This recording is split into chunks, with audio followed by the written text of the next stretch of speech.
It's cold outside, but the action is heating up.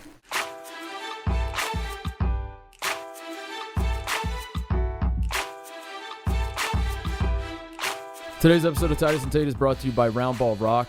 That's right, Tate. We are now brought to you by Fox Sports, who has the rights to Round Ball Rock. For some reason, this is not. We're coming to you live from the Fox Sports offices. Mm-hmm. Our new studio. I was under the impression that Round Ball Rock would be playing at all times here. That's what I was told in the meeting. That's why I signed the contract. It is not. They said they have to pay every time they play it, and that is why. But I did get permission that we can sing it, like parody law, I think. So like it doesn't cost them anything. It's just not as good, yeah. Titus and Tate. No. Oh no, we're hearing now. We've just gotten sued. Yeah. So it's over. That was a good run. Yeah, perfect. Tell the people what's going on, Tate. Why did we take like 3 weeks off? What happened? Well, in the world is it because Ohio State, North Carolina kept losing? Yeah, exactly. We support two teams that started out the year ranked in the top 10. In early December, they played each other. I don't know if people remember this game. We went to that game. Many people were saying it had a national title feel to it. Yes. The so-called experts. It was were saying, definitely a game in March happening in December. Right. Turns out both these teams may not play in March.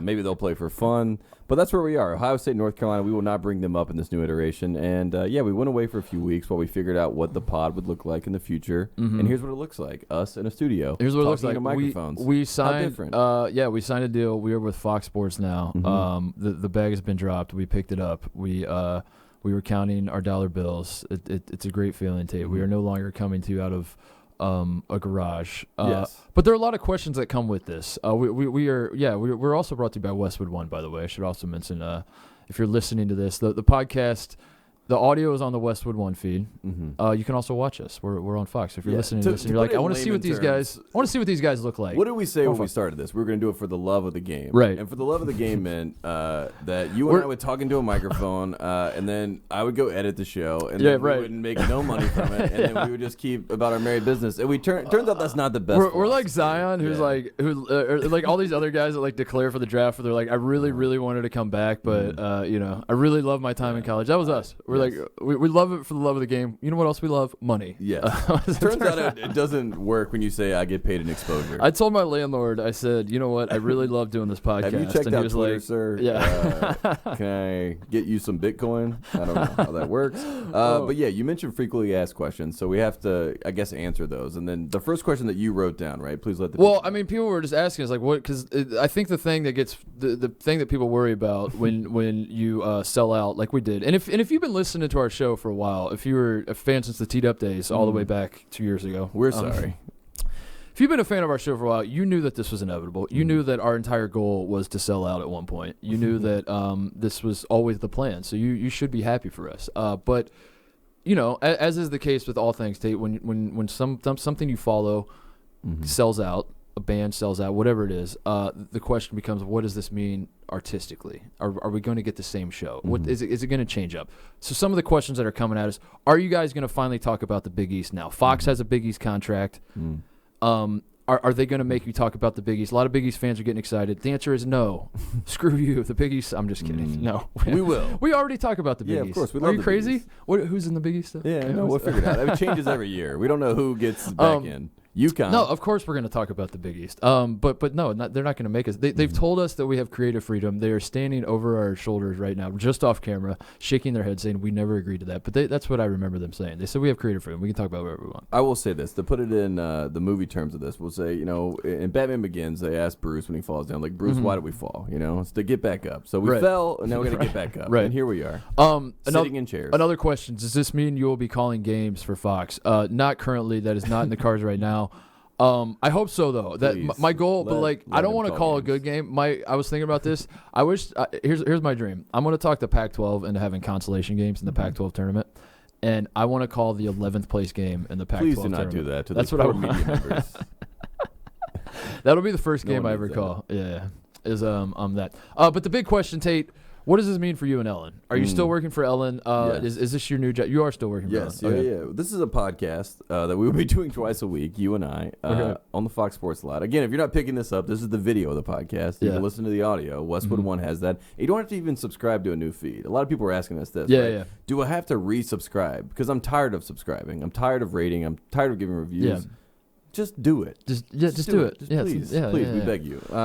So those are the answers. That's pretty much it. I'll keep working. Exciting times around these parts, but the show is back. We're going to be doing 2 shows a week. I promise. We are nothing. Tuesdays and Fridays. Yeah, we love to make promises, and I swear to God, we did not take time off because we just got lazy. I swear to God, it had nothing to do with Carolina. It had to do with a lot of lawyers, a lot of agents, we will say it did work parts. out, in our favor. Yeah, we cannot deny that. A lot of very disappointed agents when they worked very hard to get this deal done, and then they looked at what their take-home pay was, and they were like, "My God, that was not worth it at all." Yeah, what a waste of time that was. Yeah. So anyway, we'll get that out of the way. It's time to talk about college basketball, Tate. That's what we want to do. We want to talk about all the stuff going on. Baylor is your new number 1 team in the country. You, I know, are chomping at the bit to do your Pac-12 update because it's been so long. There's a ton to get to. The top 10. Is it the first podcast we've done since college football's ended? I believe it is. So, yes. like, all the college fans, football's over. They're tuning in now. They're like, what's going on in college basketball? And they see Dayton is ranked 7th. San Diego State is undefeated. Baylor's the number 1 team in the country. And they're saying, what the hell is going on? We are going to do our best to explain it to you guys. But first.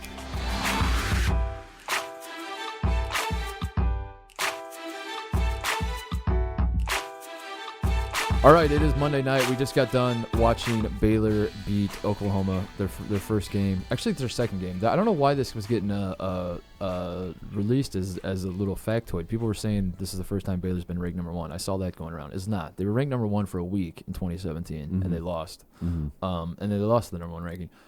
They were ranked number 1 this week. They almost lost to Oklahoma, but not really. They let Oklahoma stick around. We'll talk about that in a second. You've been.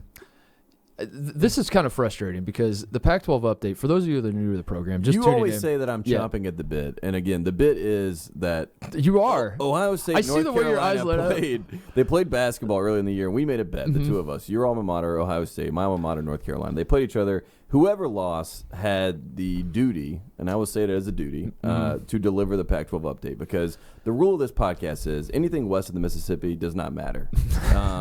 And I don't mean that in anything fans. Other than basketball. Yeah. You know what I mean? Yeah. I guess the rest of it, I'm sure good things are happening. Basketball. I don't want to divide this country too much. It's a but very. Let's divide it. There's east of the Mississippi and west of the Mississippi when it comes to basketball. Usually, but not this year. And I think that's what's so exciting because at the time when North Carolina lost by 25, I said to myself, woe is me. How will I survive? I don't want to deal with the Pac-12. I don't want to watch Pac-12 basketball. And then come to find out, Pac-12 basketball may be better than is it the best conference in the country? Anything east of the Mississippi this year. It's certainly better than the ACC. Especially with the Blue Bloods. Yeah, the ACC is basically null and void at this point. So speaking of the Pac-12 update, let's get right into it. Okay. Pac-12 update, the first factoid we got to throw out is Oregon is the best team in the Pac-12. I repeat, Oregon. Are they? Yes. The team that just lost to Washington State. Is the best team in the Pac-12. Okay, state your case. Again, Kyle Smith, coach of Washington State, the Cougs. Kyle Smith, great coach. We did learn that in our original Pac-12 update. But back to Oregon. Payton Prichard, we said the last podcast, National Player of the Year. He hits some big shots in this game. They win 64-61. Not against, not about the first game we're talking about. No, we're not talking about Washington State. We're talking about Washington. Okay. Yeah. We're talking about Washington. Again, I should say, if you're new to the program, Tate, his Pac-12 updates, he does like to jump around. You gotta stay sharp. Well, it's an inclusive update. It's no, you're the Bill Walton. Yeah. We've established this. We're gonna go to the real update. Is gonna start with Kyle Smith and the Washington Cougars. Okay, but go first, ahead. Let's start with Payton Prichard quickly. And again, if you're confused, that's the Pac-12 update because again, I'm just figuring it out. I don't know why these games are happening. I'm confused. Payton Prichard hits the shot. He is now the National Player of the Year frontrunner, right? He hits 2 shots. Don't sleep on the one with like a minute left that he shot from basically like it was half court, 54-51. He hits that one. They end up winning the game 64-61. Do the math. 10 points later, a win. Right. But Payton Prichard now, America wants him to be the National Player of the Year. Yep. He wants to, kind of fit the mold of the gritty guard that everyone loves. Very Kraft-like. Aaron Kraft-like. T.J. McConnell is a guy who lost out on a Pac-12 Player of the Year to Joe Young. I thought T.J. McConnell should have won it that year. He did not. He did not. Yeah. Payton Prichard, I agree with you. I think he's National Player of the Year. I think for me, it's him, Obi Toppin. Who else would be on there? I think Luka? Miles Powell.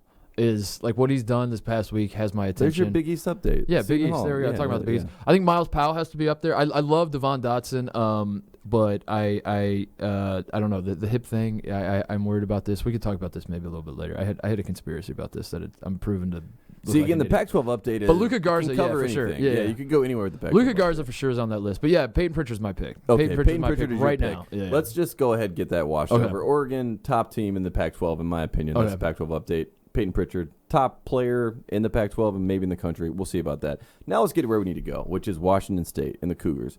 So Washington State coming into the season, a lot of people were saying, who is Kyle Smith? And by a lot of people, I mean me. Mm-hmm. Who is Kyle Smith? I'm literally saying it right now. Is he the coach of Washington State? Yes, he is the head coach. And we needed that to be fact-checked, but again, true. And what happened with Washington State is that Klay Thompson, I don't know if you know who that is, but he plays for he used to play for the Washington State Cougars, but obviously plays for the Warriors now. He comes and he gets his jersey retired with Stephen Curry, with Zaza Pachulia, with Kyle Smith coaching the Washington Cougars, and the Cougars play out of their minds. Does Klay Thompson know who Kyle Smith is? No, absolutely not.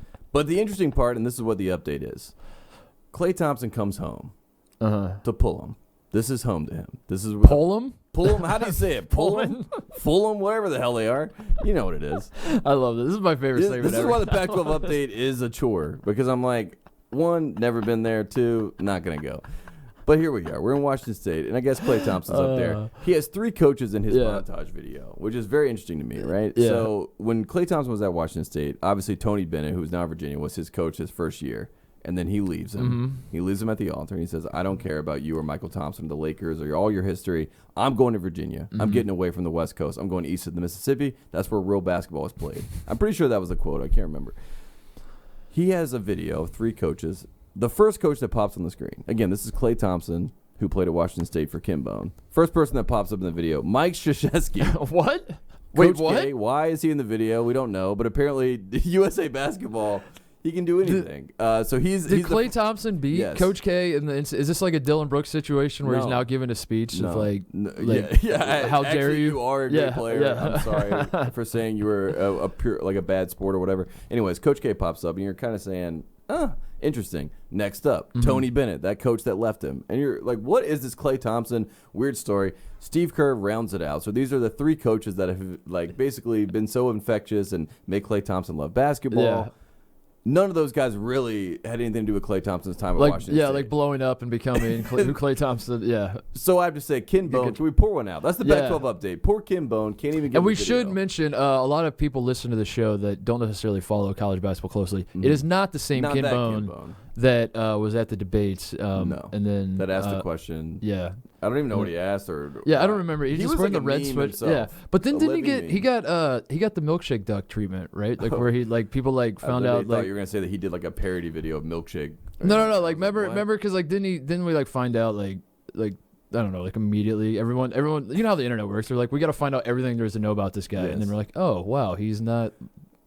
Yeah, it was just like not perfect. I forget what it was. I didn't figure out what's going on with Klay Thompson. I'm like, who is his coach in reality? And it was not that Ken Bone. It was the other Ken Bone, who's now at Pepperdine, I believe. Yes, right on staff with Lorenzo head coach at Pepperdine. Congratulations to Ken Bone. Maybe he was tied up. Maybe he was like at the beach that day. They asked him to do the video. He's like, I'm in Malibu. Yeah. Like, what do you I'm not going back. Yeah, come on. Next up, Stanford loses their first game in the Pac-12. Pretty interesting. They were up 21 points against USC. I repeat, they were up 21 points.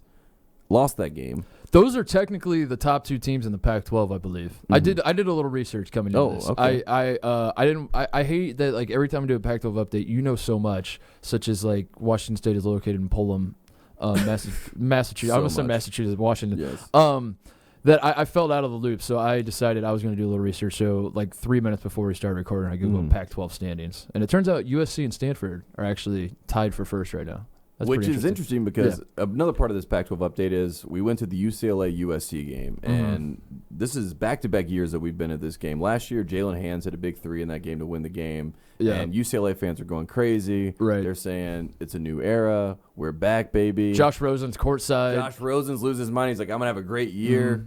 I'm going to kill for it. the Arizona Cardinals. Yeah, yes. I'm going to lead this team. No way. They won't lean on me to be a superstar. Anyways, Josh Rosen's back at this game the other night, or a random Wednesday night. We see UCLA struggling in that game. USC actually showed some promise, and like you said, they're the top of the Pac-12. So congratulations to Andy Enfield. Congratulations. Hang the banner. And 4-1 in the Pac-12 right now. 4-1, you're killing it. The final little notch here, we have the Pac-12 update. San Diego State, again, not in the Pac-12. I understand what you're saying, but again, anything west of the Mississippi, we're going to go ahead and say is in the Pac-12 at this point. So 19-0, not the first team to get to 20 wins in the country. That was another Pac-12 team, Gonzaga.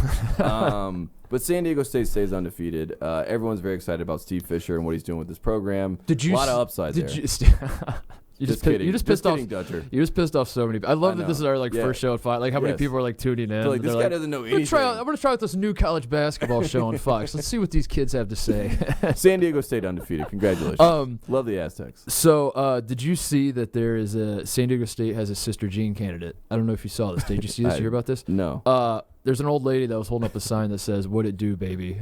And she was. I saw this being passed around the internet. And people were losing their minds because. It was see the joke here is that she is rather old and she's using language that like a young person would typically use. So it's like whoa, that doesn't add up. Okay, boomer. Yeah.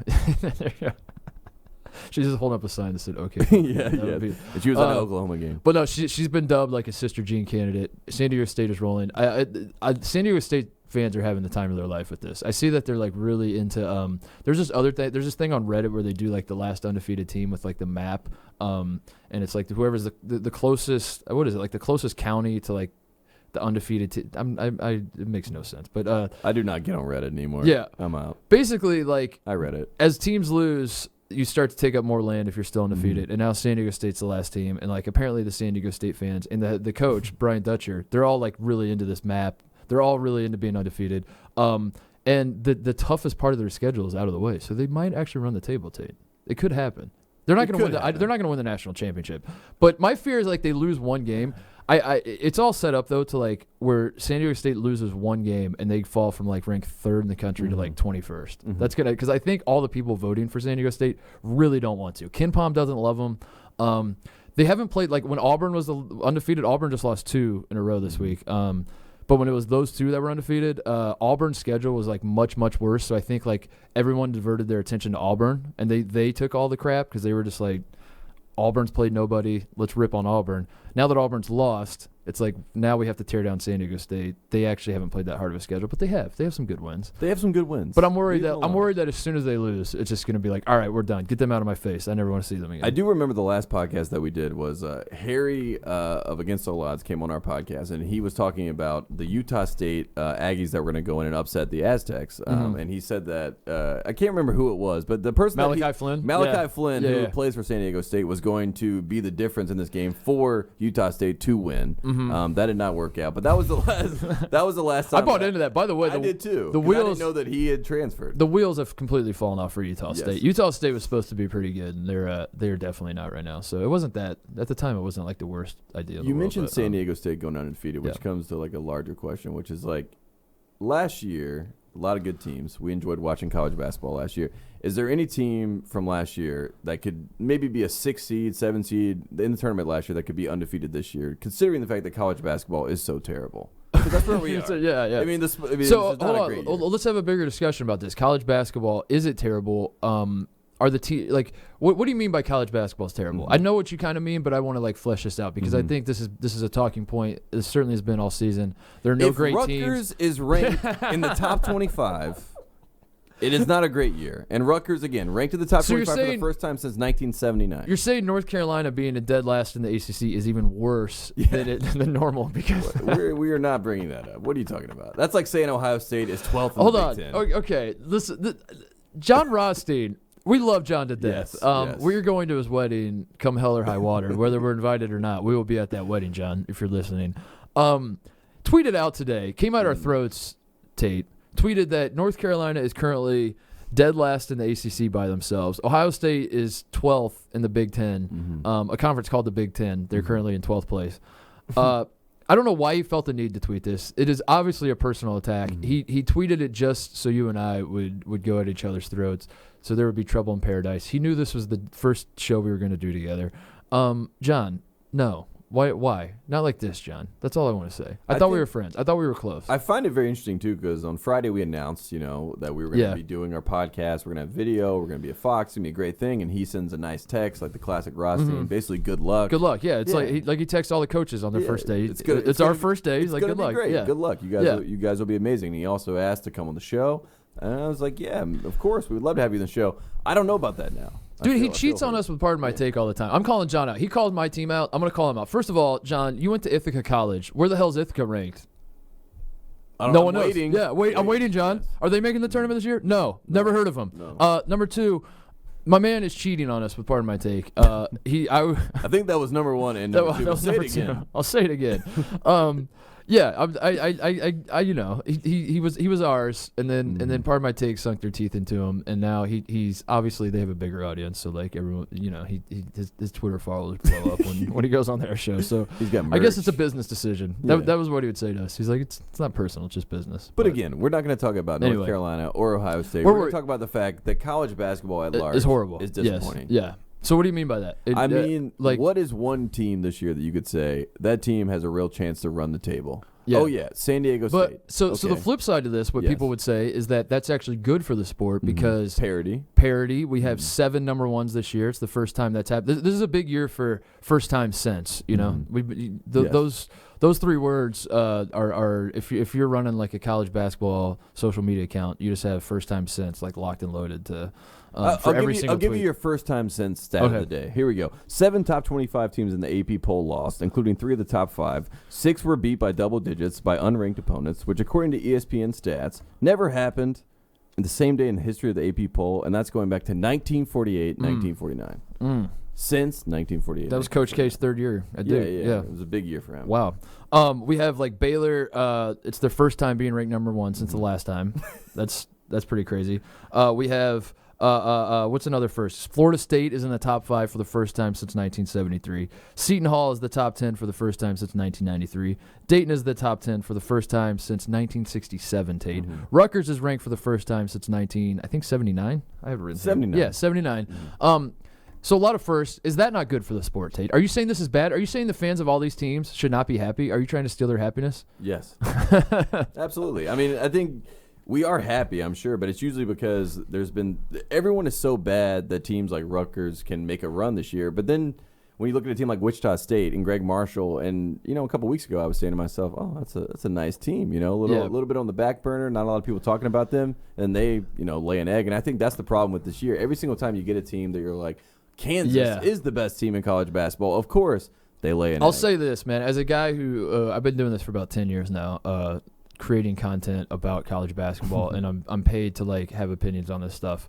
It is nice. You want to have like 2 or 3 teams at least that you can hang your hat on and be like, it's chaos. Everything's chaos, but like I can point to those teams and say like they're good and because what's about to happen, Tate? You know this.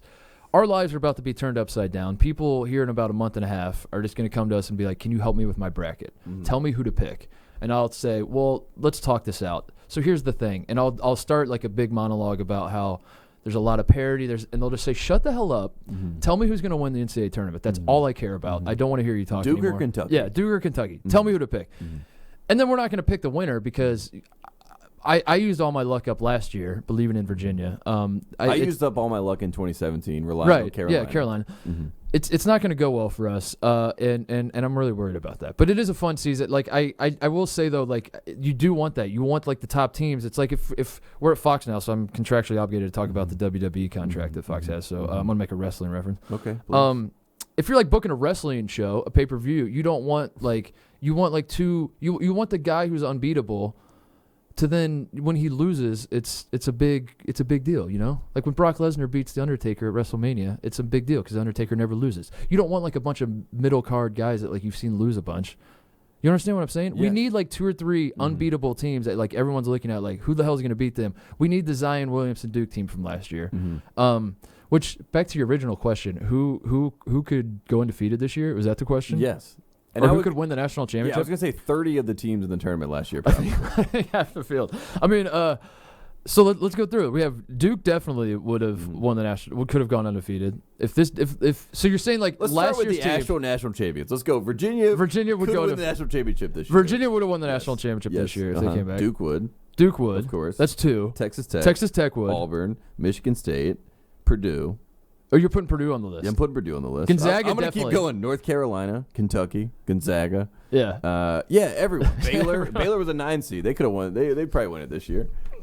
And that's where we are. I think we missed Makai Mason. We got a little out of control, but I think you're right though. Like I honestly do think that like Taco Fall and UCF. if you took 10 teams from last year, the top 10 teams, and just transported them to this season, they would be Here's the top question. 10 teams this season as well. Will Wade, having paid $300,000 for Naz Reid, Allegedly, could LSU win the title this year with Yes. that team? 100%. yes, Yeah. they absolutely could. One But- year away, Will Wade. So that's not a good thing to you. That's a bad thing because it's not necessarily want a bad thing. Yeah. It's just I guess it's a sad thing more than anything. I want to have a good team to pull for and say that's the team, that's the one. That's Well, who's gonna win it all. why can't it be Dayton? Dayton is probably the only team that checks those boxes, but we've seen Dayton lose to a Kansas, so it's hard. It's hard to get over. Do they that. lose one game, you're out on them? Yeah, Is that all it takes? That's all it takes. Welcome to Twitter. Welcome to America. Welcome to fans. This is what they do. Last thing they saw. So who do you think right now? Because like we said, there are a lot of these programs are having a first time since thing. Like if we were to make a list of the programs, we did this on a show like a month ago, I want to say, and the list was very short of fans who were looking at their team, looking at their standing, Look at their jobs, and they're saying, "Wow, this is awesome. Things are going really well for us right now. I'm very satisfied with the direction of everything." And not like everything is fine, the house is burning up around you. I made my list, and tell me if you disagree. So my list of fan bases that like their team and like where they're at right now is Baylor is number 1 in the country. They have to be the Baylor fans have to like that. They just won in Fog Allen Fieldhouse for the first time ever. Certainly ever under Scott Drew. I can't remember if it was the first time in program history, but it was certainly first time in a very long time. And they're the number 1 team in the country. Baylor has to be on there. Gonzaga, I think Gonzaga fans are smart. They're the top blue blood right now. Yeah. So they're just happy to be here. They are like I don't think Gonzaga fans are happy with their team in the sense that I think like most Gonzaga fans realize that this team is not nearly as good as last year's team was. But I think they're happy in the sense that obviously Gonzaga's never won a national title. That would be a big deal. That's the one thing missing in the ascension of Gonzaga basketball these last 25 years. And they look at the landscape and they're like, this is as good of a year as any that we could win. So I think in that regard, they're happy. But otherwise, like you actually watch, I don't think like Gonzaga fans are watching this team and they're like, man, this is so fun. This is not the Karnowski year, or even just watching Brandon Clark like dunk on everybody. Yeah, I think they would prefer that, but I'll put them on the list. San Diego State, obviously, I think they are having the most fun. I think San Diego State, obviously they're undefeated, but I think San Diego State is number 1. All those bros in San Diego, they're just, losing their Pacific minds. Beach is not safe. When the Aztecs are playing. Yeah, for sure. And we should say this. I mean, San Diego State. We are West Coast biased. We were in Los Angeles, so we hear a lot about San Diego State, probably more than the rest of the country. So I do feel like a little bit slighted. You know, they've been a little bit slighted because Kim Pom does the whole, like, however many unbeaten teams remaining. We've done the whole list. San Diego State is last. You just read the comments. I mean, people, it's all a joke now. They're all making jokes at San Diego State's expense. So if they could actually make a full run at the Final Four, if it's Gonzaga, can you imagine Gonzaga's San Diego State title game with the rest of America? 2 mid-majors from the West Coast. Oh, God. The NCAA takes the title away. There's like, nah, not this year. We're just going to take the year off. We don't want to do this. It's a new decade.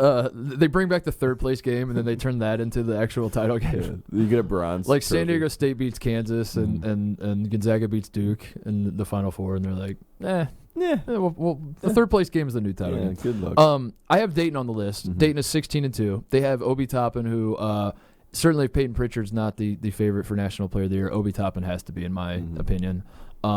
They just won at St. Louis, which is apparently a rivalry game. I wasn't aware of this.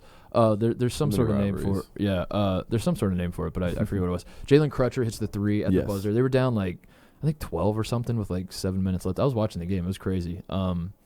Great comeback. But Dayton's got it rolling. Like Dayton, the easiest way I found to get like likes and retweets on Twitter right now is just say Dayton basketball and put like a thumbs up and boom, you get loud 400 likes. Yeah, and they're all in the back, and it's frequent flyers, and the Flyers fans are loving it.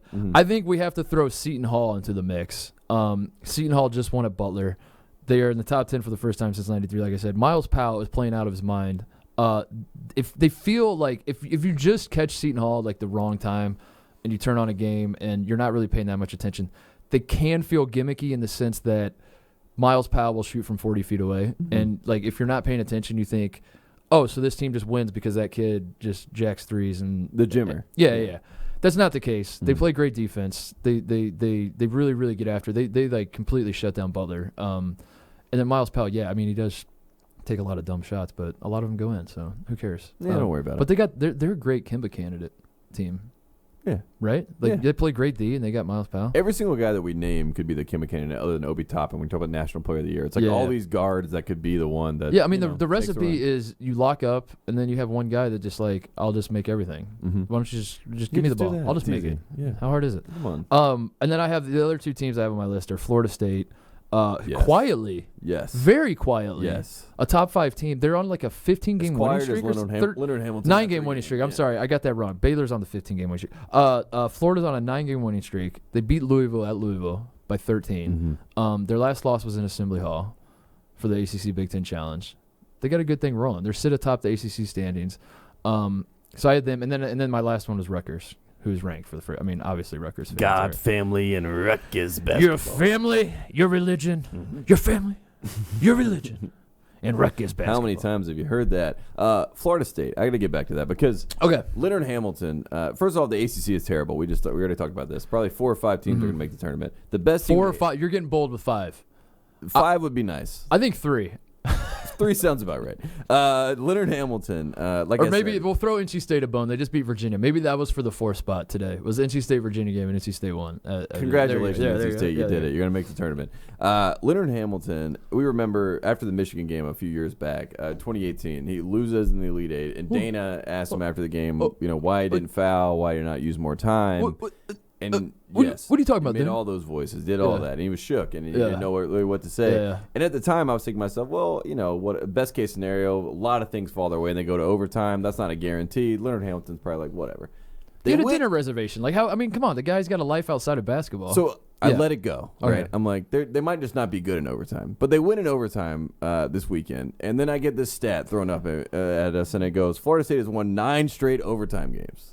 Like, they're the kings of overtime. Like, really? The last game they lost was literally that game? If Leonard Hamilton goes to overtime, he's like, I will win. And so just, putting in a full picture of what this Florida State team is, yes, I think they're the best team in the ACC, but also, yes, they have a tendency to maybe, do some not so smart things at the end of games and throw games away, and can't really bet on them or believe in them, but they are the best team in the ACC. You love Leonard Hamilton's Twitter account, too. Oh, I love, Coach Ham. Ham it up. He's great.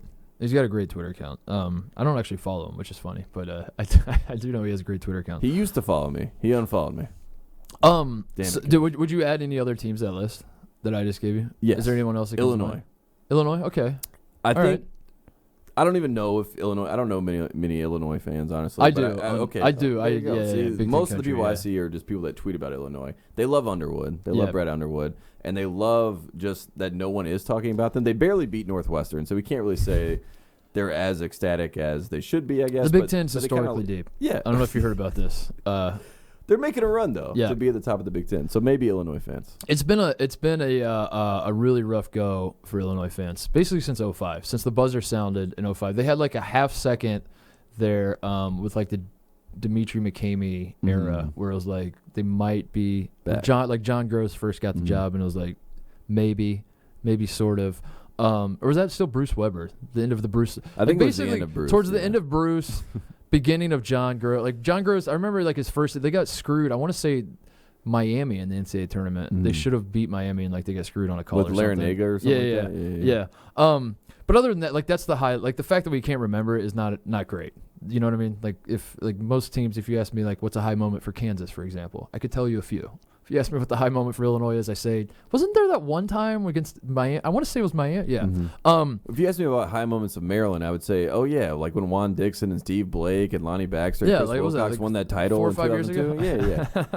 I just had to point out, you talked about the most excited fans. I got to say the most demoralized fans. And this is ongoing since they left the ACC. I mean, it has to be Maryland. And I say this because Maryland is the classic team that They can't win a true road game ever. Like, they just are terrible. But they have this streak that every time I watch Maryland, they're playing at home, and they somehow win these cheap games at home. And then they have these, like, you talked about the little first time, and it's like, Maryland's won 11 straight games at home. And I'm like, come on, Turgeon. Just win on the road once. Please. Please get an AP vote from Graham Couch. Earn that vote. Maryland demoralized. Maryland continually demoralized. It's just got to point that out. They're on the Texas fans continually demoralized. Oh my God! We just watched Shaka Smart lose by 50 points. I think Texas fans see the light at the end of the tunnel after tonight. Is that? Shaka is not long for this world in Austin, Texas. I think that is. I mean, I don't know. The problem with Maryland is that they find themselves in the purgatory that you don't want to be in. The cycle of like. Turgeon, just enough. Turgeon gets them ranked high, then they disappoint, but then they're like, was it really disappointing? And then now the fan base is arguing of like, who are we going to get better for the job? And like the old heads are like, are you crazy? Do you know? Read a history book. We're Maryland basketball, and the younger guys are like, I don't know. I have fun at the games. I kind of like this, and like that's the worst spot to be in as a college basketball program. So at least Texas is like, all right. So I think we're nearing the end of the I've got an idea. And this guy, anytime an Under Armour job comes up, it's the first name that pops in my head. Mike Bray to Maryland.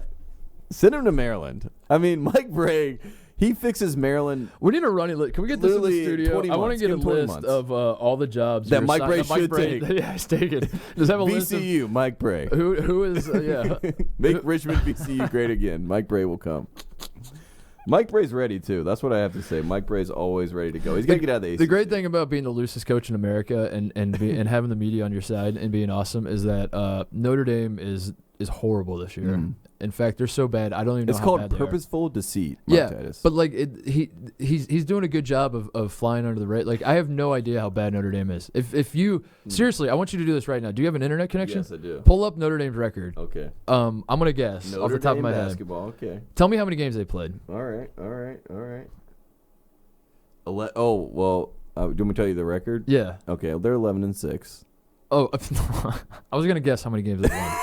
I want you to tell me how many games they played. But okay, well, yeah. I would not. I would not have guessed that. I think that's a pretty good record. I would have guessed like 8 or 9, probably. But the point is, I have no idea what's going on. Georgia Tech has played 17 Who's their games. best win? What is their record? Because they're better. Georgia Tech has played 17 games. Georgia Tech has played 17 games. How many wins do they have? They're they beat North Carolina by they're 9-8 for sure. 8-9. Oh, yeah, there you go. There you go. Come on, Pastor, get over 500. Did we wrap up the Pac-12 update? Are we still going? No, we're still going. This is the Pac-12 update, and this is how it's expansive. You didn't mention the UCLA Cal game. Yes. Where Cal the score was like someone sent me a screenshot on Twitter and said I can't wait for you guys to talk about. That's why I want to make sure we got to this. I'm pretty sure Cal had like 27 points. The score was like 40-27 with like 2 minutes left in the game or something. It ended up being what was the final score? 50-40, I think. Yeah, Cal got hot at the end. Don't let Cal get. They didn't lose. They ran out of time. They were getting hot. That game goes into overtime. They have 5 more minutes. My God, they might have scored 55 even. But to put up 50 points in a game and Yeah. win, to play a 40-minute game and to score 50 points and then to win that game, that is Pac-12 basketball of the past, of what I know, to be the Pac-12 update. So that's what I would say. I should have started with that. You really should have. This is like a because that was the Pac-12 game. That was the idea of. This is why I'm upset and why I say you're always like chomping at the bit to do this, because the whole point of like Ohio State beating North Carolina by 25 in the Dean Dome was that you are now supposed to be punished. You're now supposed to watch the UCLA Cal game as they can't make anything or watch USC come back from being down 21 points against Stanford. I did watch that game. Well, see, those are the two best teams. I want you to suffer. That's the whole point. And now the Pac-12 might have the best player in the country out there, and there's like fun stuff going on. And Washington's a fun team, but then Washington also like loses to Cal. Washington lost to both of those teams, by the way, Cal and UCLA. That's rough. That's not great. That's the Pac-12. But they're great. They Washington has the best prospect in the Pac-12, and then I don't know. It's a fun conference, and I don't like it because it's supposed to be a punishment. It's fun now. It's finally fun. All right, let's talk about what you really want to talk about, which is Duke losing. Duke lost to Louisville. They lost twice. They lost to Clemson. Yeah, I was gonna say. But this was the game of the weekend, I would say, in college basketball. Would you agree with that, Louisville Duke? Louisville jumps out to a big lead. It looks like they're going to boat race Duke, and then. But ESPN was doing a great job of reminding us, of conjuring up the memories of last year's game, Tate. You might remember this when you and I did like an instant classic rewatch. That was what we did on the podcast, and people, I think the reviews are in, and everyone hated it. Everyone's like, never do that idea again. And we listened. We never did do it again. But it was a 23-point comeback for Duke, I believe. And it looked like we called it the Jabruder film. Yeah, we did. Yeah. Louisville jumps out to the big lead. Duke starts to come back, and it's like, oh no, is it happening again? But then Louisville hangs on to win, and they exercise the demons of last year.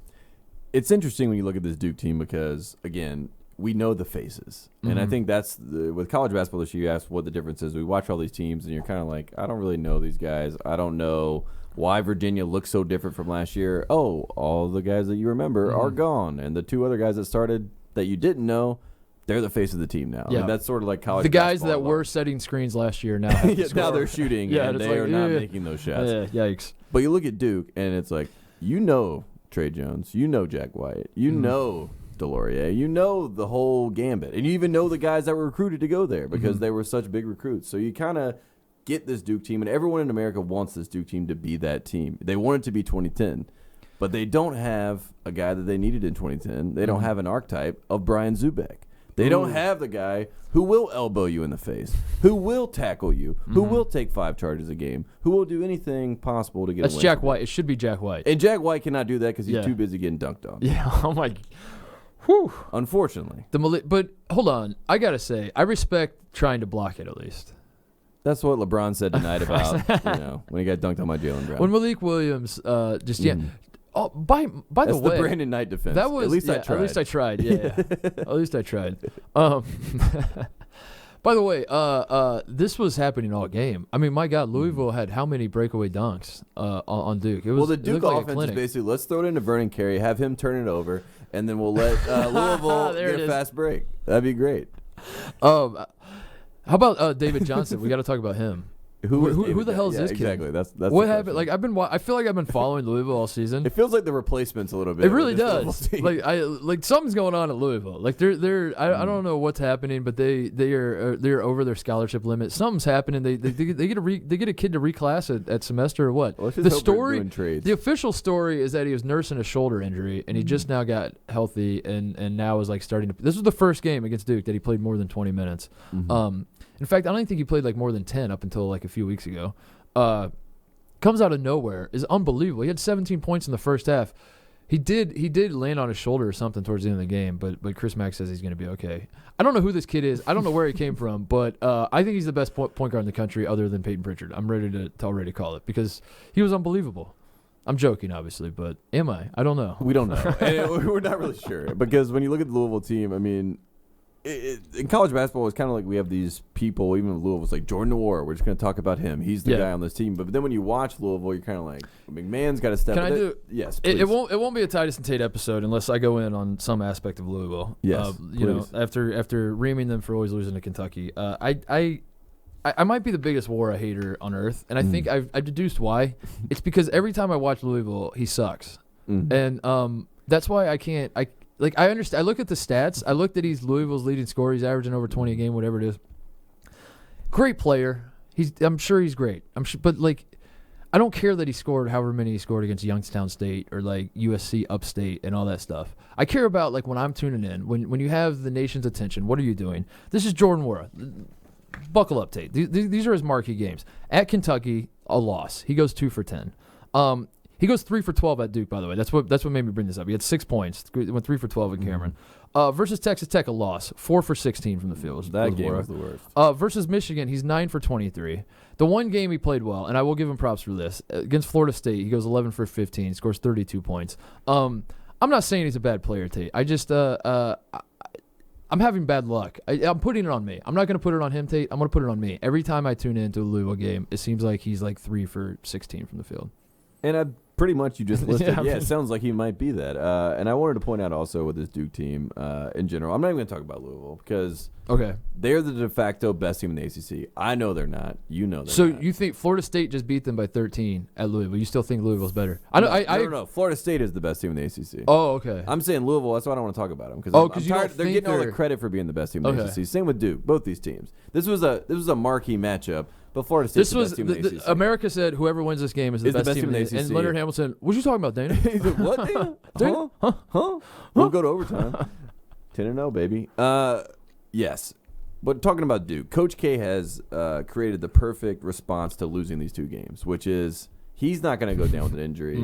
But the reason they lost is because of injuries, which is, a trope that Coach K would lean on back in the day, but not as hard as he is now. Wendell Moore being out and having a broken hand to Coach K is the reason why they're losing these games. Not, having 16 turnovers, not shooting 6 of 25 from 3, not the fact that it all comes down to the fact that Wendell Moore did not play. He would fix all those problems. And Joey Baker did not play. And I don't know about you, but if Joey Baker was in that game, Duke I thought he would've did won. play. He played against Clemson. Oh, he played against Clemson. He did not play. He didn't see the 4 against Louisville? No. He was hurt. He was hurt. He was hurt. Did you see K? Not Matthew hurt. Did you see K? Made the he did the thing where he's like, not to take anything away from Louisville. Of course, but let's take everything away from them. But everything I'm going to say now is going to take away from Louisville. I don't want to put down Louisville and what they've done, but let me do that. And he talked about the refs and like it was, but he smartly did say the both sides thing, or he alluded to that. He alluded to both sides, but you can tell that Coach K listens to the podcast because that is my move, my patented move. You want to bitch about the refs, all you have to do is say both sides. Now you're not biased. Now it's you're just being an objective viewer here. You mentioned the first though. This is Duke's first losing streak since February 2018. Is it really? Yeah. Wow. Back-to-back games. Duke has not. Well, what's interesting about you bringing up like the ACC standings, who's the best team in the ACC, all that. It was setting up. The ACC is horrible, as we've talked about for a while now.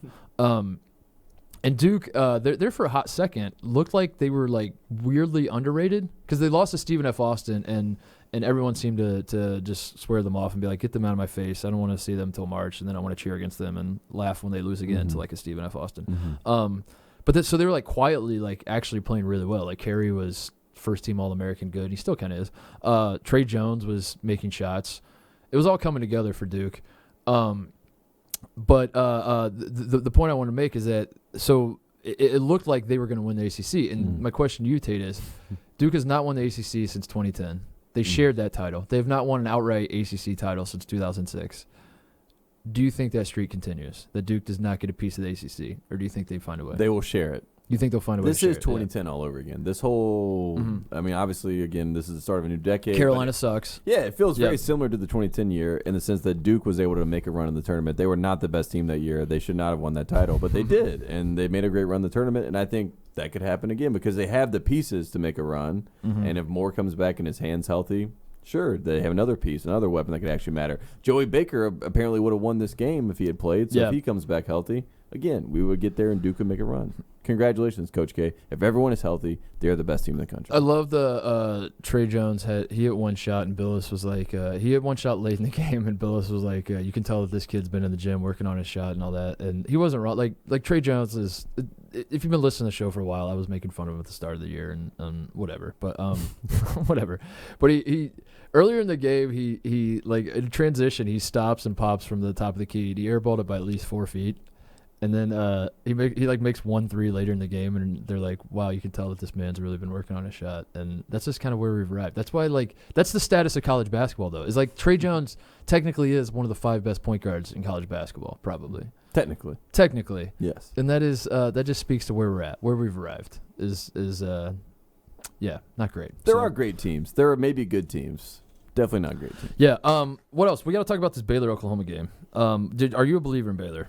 I'm a believer in Baylor because I believe in man defense, and we just saw a great graphic as we were walking up. And then basically Scott Drew, every year since he took over, he has decided he will up the ante and play less zone defense. And we know the ultimate cop-out is playing zone defense. Jay Wright did it this past weekend and even admitted it in the postgame that they had to go to zone because they were playing so poorly. And this is just what college coaches do. Coach K did it with Zion Williamson and Jason Tatum and all these other 5-star guys because they didn't have the talent to play man-on-man defense. He needed them to play zone. Yeah, right, exactly. And that's usually how that works.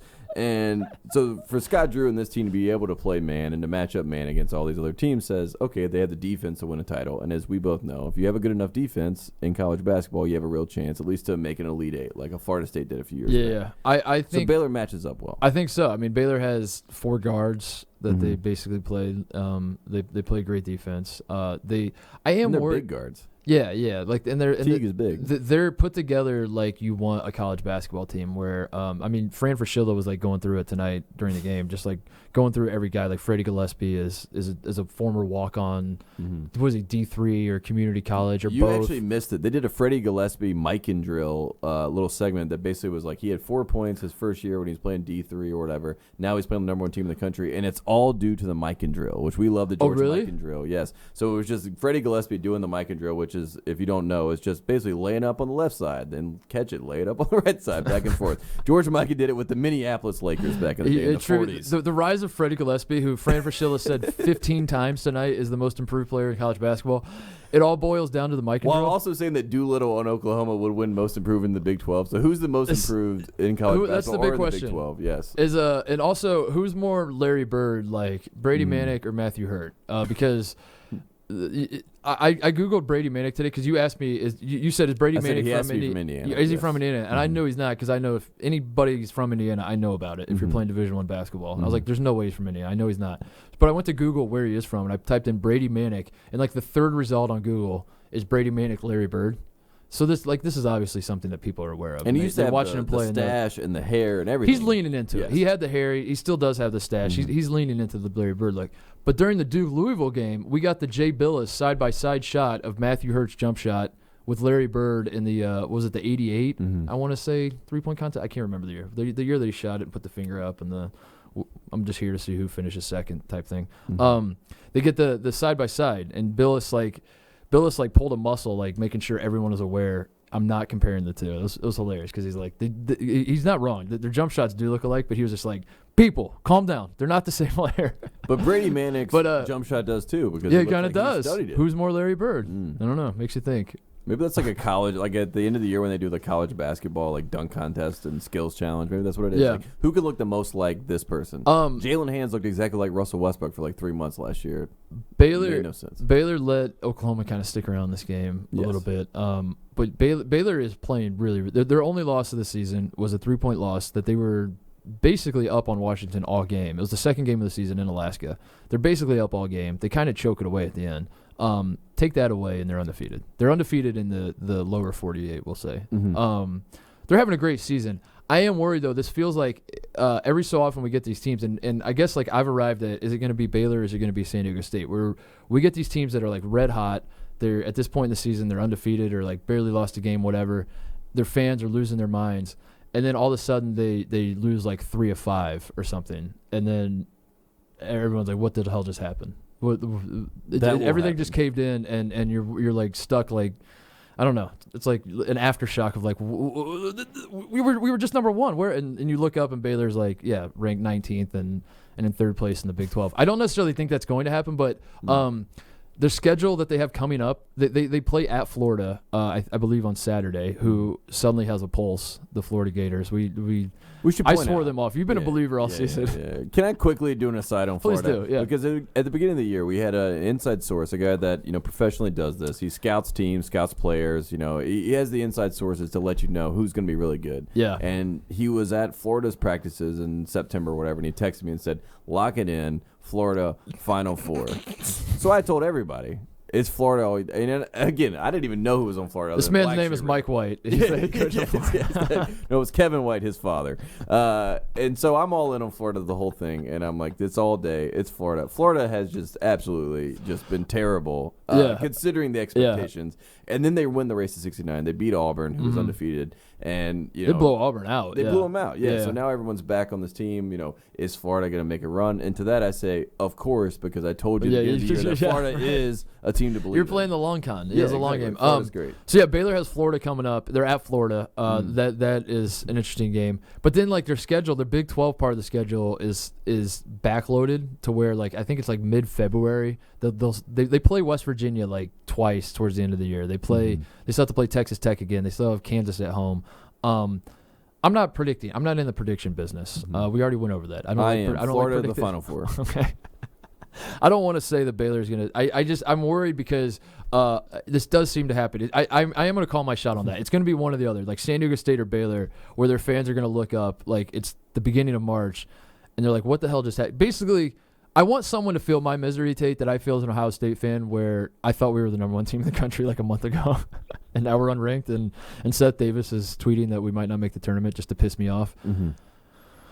It's close. I do have a message for the haters. I'm glad you asked, please. Tate. Like, my God, please. what is with these college basketball media people like coming at my throat? I've done nothing. Like, when Ohio State wins, Tate, do you see me sticking my chest out, bragging about it? Like Ohio State won by 25 in the Dean Dome, and I never talked about it once. Like, I don't think people even know that happened because I don't even really talk about it. And all of a sudden they start losing, and now everyone just wants to shove it down my throat. And it's, I don't know. I can take it. I'm a big boy, but we'll get our we'll be back. Thank God Florida's back. Is there anything else before we go? Anything else we got to talk about? I want to do like just one little just overarching thought about all the things that we talked about today, which is everything that we just said will change within 2 weeks because that has been this season. And that's what's weird is you can't talk from a place of definitive like. That's why we're laughing at it. So if you're getting upset and you're like, these guys are making fun of this, it's because literally, like we said, when Kentucky lost to Ohio State, they were 11-1. They were potentially the number 1 team in the country. John Calipari said they were the best team in the country, and now they're 12th in the Big Ten. He cursed us. Yeah. Yes, exactly. He definitely did.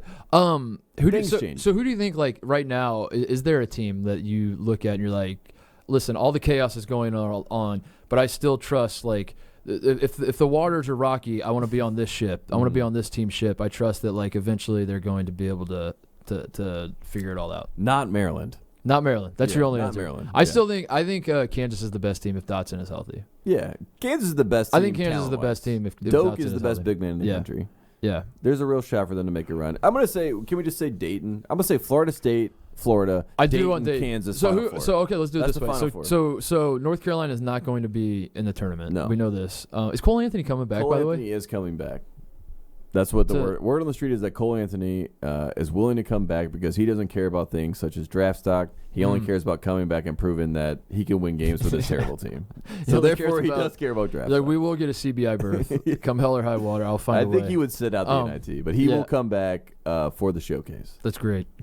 Fantastic news. He has to get more assists than turnovers. I'm telling you, the Austin Rivers comparison is going to be perfect. I mean, Austin Rivers made the tournament at least, but he's going to come back. Carolina is going to beat Duke. Everyone's going to look at this season and be like, what a disappointing season it was for Carolina. But they beat Duke because Cole Anthony had like 35.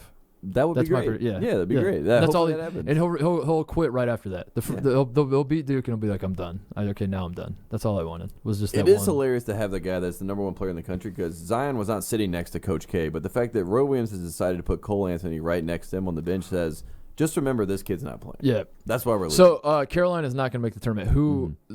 The question I have for you is, who are you cheering for to win the tournament? What tournament team do you want to see win the tournament? What is the perfect outcome for Tate Frazier? The perfect outcome is that the Big Ten does not win a title, that the Pac-12 has a chance to win a title, and that Dayton wins the title. I think Dayton would be awesome. Dayton would be great for everyone. If Ohio State can't win it, I think I want Dayton to win. I think a mid-major, like a true mid-major. Like Gonzaga is a mid-major, but we were talking about this. Gonzaga charters flights, for God's sakes. Like, I think they do. I don't know. I'm kind of speaking from a place of authority. I don't actually know, but I assume they do. Yeah. Gatorade. They have to. They're not like a real mid-major. Like San Diego State would be cool too, I guess. I'd be fine with that. But like Dayton. Again, I don't know if this is true, but they probably drove to St. Louis to play that game. You know, like I want like a real true mid-major. That's probably not true either. I'm probably way off. Let's just say it. I mean, but it would be a little frustrating to beat the Flyers and then have to bus drive. Yeah. Can we at least fly? Like, isn't that our fucking logo? Dayton would be cool. I would love Dayton. Or I just want I want chaos to ensue as well. Like I want it to be a Pac-12 team, a West Coast team, a mid-major, or a Big Ten team. I want Will Wade. Something. Yeah. Give me Will Wade back. Will Wade. That would be great. Do you have any shout-outs to wrap this up? Shout out to Will Wade, undefeated in the SEC. Is he really? Yeah. LSU's undefeated. God. Congratulations, Coach Wade. I gotta look up these conference standings, man. This is wild. I had no idea. I know Seton Hall is leading the Big East. I look up I'm a coaches Big East guy and where they are. Shaka Smart not getting a shout out. Not get. Oh my God. Anthony Grant getting a shout out. Yeah. I want to give a shout out to. Well, we didn't. We were talking about Dayton a little bit. Jalen Crutcher hit the 3. Did we already say that? We shouted out Jalen. I had him on the list. Yeah. Hits the buzzer beater. If he misses, they lose. I love those buzzer beaters. A lot of buzzer beaters get love. That are tie ball. Games. Yeah. But that's not what we want on this program. We want you to be losing and to hit a shot to win. We didn't talk about Cal getting ejected from Arkansas. I thought you were saying like Cal got ejected from the Pac-12. They're just like, get these guys Cal. Had to watch Cal's Mike season is Jones for a canceled. few years to get him out of here. They're smart enough. They'll figure it out. They don't need Kentucky basketball. loses at South Carolina, banked in 3 at the buzzer. Their next game is at Arkansas. They're losing. Cal gets ejected, and then all of a sudden Kentucky goes on a run and wins. Do you want to read into that, Tate? Do you Yes, want to because this is what Coach K's new thing is I will not fake the injury. Cal's thing is I will do anything to get out of this game so I don't have to coach anymore. So it can't be my fault. And if they win, I still get credit because I fired my team up. That's great. That's a great move. Boom. Yeah. That's it. Yeah, I see that. I was trying to figure out like how this is good for Cal, but yeah, you hit the nail. He fired his team up. Yeah, that's he great. did what it took. You know that no one could get a technical. You know he had to get. Do you think it was a Norman Dale situation where he's like, "Throw me out"? Yeah, of course. Yeah, absolutely. Slipped a 20 in his pocket. He's like a 20. Get out of here. I want to give a shout out to Boise State. We mentioned Utah State. The wheels are falling off for Utah State. Boise State was down 19 in the second half with like 6 minutes to play against Utah State. They were down like 18, I think, with like 4 minutes left. They come back, send the game to overtime, and end up beating Utah State. Great comeback. It's amazing. But there's one little note that's like especially amazing. Ray J. Dennis, who plays for Boise State, I'm not going to pretend like I know who this kid was before I saw this.